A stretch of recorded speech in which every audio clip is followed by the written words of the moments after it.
Lahat kami mga kasama, alam niya. Kasi naman si paring Deo, nagtrabaho sa Bukit. Exactly. Kaya, presidente yata ng mundo. Kaya ang dami niyang source. Lahat ng mga bellboy doon, bubwit yan. Lahat tumatawag sa kanya. Lakay, andito si ano.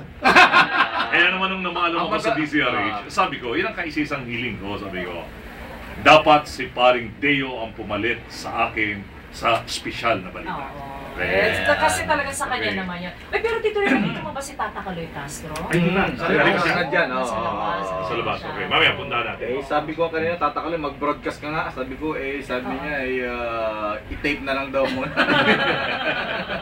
Ayan, si Tata Kaloy, medyo mahira na po si Tata Kaloy. Ang daming alumni ng DZRH. Kami nga, kasama ko una ko nakasama dito sa RH nung magsimula kami. Si Malu Mangaas, di ba yung namumuno ng PCIG. Tapos si Janice Bundok, nung walang oras na si Malu Mangaas. So si Malu pala, PCIG, nag-broadcast? Oo, dito! Kami dalawang kapag!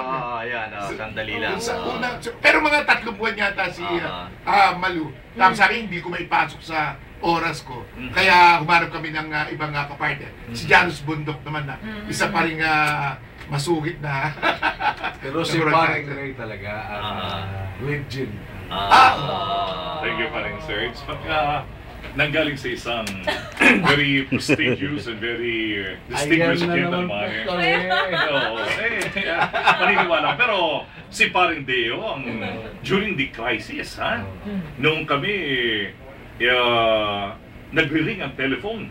2 telephone niya. Nagre-ring yung malaki niyang, nagre-ring yung camp ni Tita Cory. Revolution. Oo, yan, sabayan. Kami dalawa ni Paring Deo, naiwan lang, nagja-jack and poy kami kung sino matutoka sa dalawa.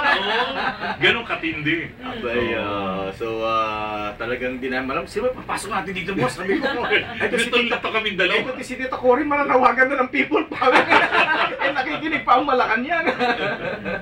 At saka yung kwento mo kanina during that time, ano yung pinapagalitan ka ni Tata Kaloy Castro? Oo, yan. Kasi sumusulat ka ng balita. News writer ako sa Nabotas pa noong araw, ha? Abay, meron akong sinulatan news item about rally sa US Embassy, ha? Ay di siyempre, mga item doon na ibagsak ang diktadorya Marcos. Sabi ni Tata Kaloy, ano pinaggagawa mo, ha? Ako sumulat nito? Gusto mo may isa tayo rito sa DCRH? Yan po ay time ng panahon ni dating Pangulong Marcos. Ayun, wala pang ano nun, ha? Wala pang freedom of the press, ika nga. Unlike now, ano? Hindi katulad niya. Tsaka ano, libre ang lahat. Ang pagiging unique ng ang pagiging unique ng DZRH, alam mo, hindi masyadong nakasandal sa anumang ahensya. Like for example, good example dito yung tatay ni Dixon Chombo, si Eddie. Pagka si Eddie, gagawa na siya ng news. Mr. Sky, ng weather. May isa pang reporter tayo nung araw eh. Medyo, presidente na natin ngayon, ha? Mobile unit number 13. 13, si Tolpo yan ang 13. Arjun, halika, saan ka dito? Dito ka, Jun. Halika, dito ka muna. Ayan, paano nagsimula ang broadcast para sa pagiging reporter mo, Mr. Jun Nicol? Meron na akong magandang kwento dyan nung nagko-cover kami nung rally, di ba? Sila ni Anthony Toto Arroyo. Oo, doon kami sa may Quezon Circle. Kasi si Toto Arroyo, reporter. Oo, si Paring Ray. Si Paring Ray, oo. At alam mo ang sikreto, ito, i-reveal ko na ngayon, ha?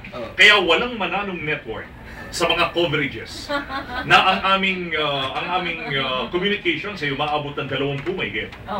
Kasi sinesequester ko pati na yung sasakyan ni Mr. Fred Elizalde. Sasabihin ko, Mr. Fred, I'm sorry, there's a